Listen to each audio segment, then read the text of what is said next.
Red and blue makes purple. We live in a nation today divided by the sole notion of politics. In a nation ruled strictly by red or blue, it seems as if each side drifts further and further away from one another in terms of common ground. The epitome of this sentiment can be evaluated at the scene of this week's past events, the riots of DC's Capitol Hill. What we saw take place was the epitome of acts against democracy, as the gaping divide between Republicans and Democrats only seemed to widen further and further as time elapses. The notions of democracy seem to be withering away alongside with examples of lack of communication between both parties and the rise of extremism throughout the country. A Republican will talk to a Democrat without regard for the search of common ground or walking away with the discussion with the feeling of bettering themselves or people around them. Rather, the sole intent of debate nowadays is to destroy their adversary and walk away with the sense of victory and pride within oneself for providing the other side is wrong and your side is right. The issue of debate is prevalent within both parties, Republican and Democrat.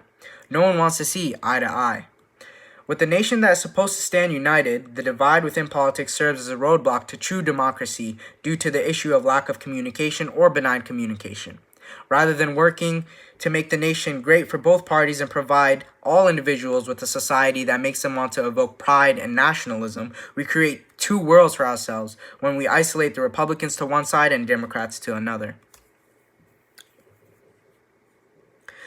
Broken glass on the streets, flames taller than anyone on the premises, looting and destruction of private property. Extremism brings about the worst within individuals. While we see modern takes on extremism, these same notions run back to the days of prevalent fascism and communism in the early to mid-1900s.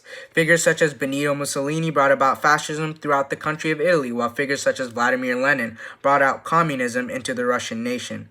We saw issues in both forms of extremism. Extremism is still prevalent today, which stands as a problem due to the lack of understanding of people have of the detriments that come along with the temporary benefits. Extremist forms of politics always seem to be perfect on paper, but in practice, bring a nation to its knees as it falls in shambles.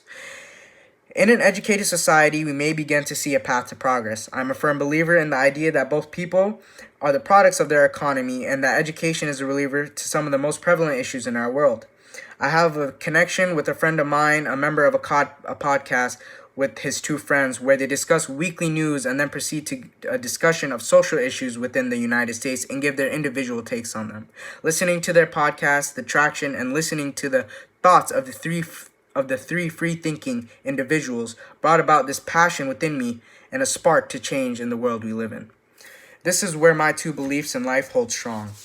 People born within environments of lack of education formulate falsified or undeveloped ideas of life and politics, which in turn brings a population of people living in the so-called wrong. Bringing about a strong emphasis on education within areas with the lack of it can bring about an upbringing of a prosperous and educated society. With the education, we begin to see issues of divide wither away. People will understand the difference between dissent and disagreement, rather than walking away and leaving the other party in isolation. Dissent. We begin to look for common ground and see eye to eye in order to bring the best within everyone's interests. Education brings about the best in everyone, and if implemented correctly, I believe it can help seal the divide within our nation today.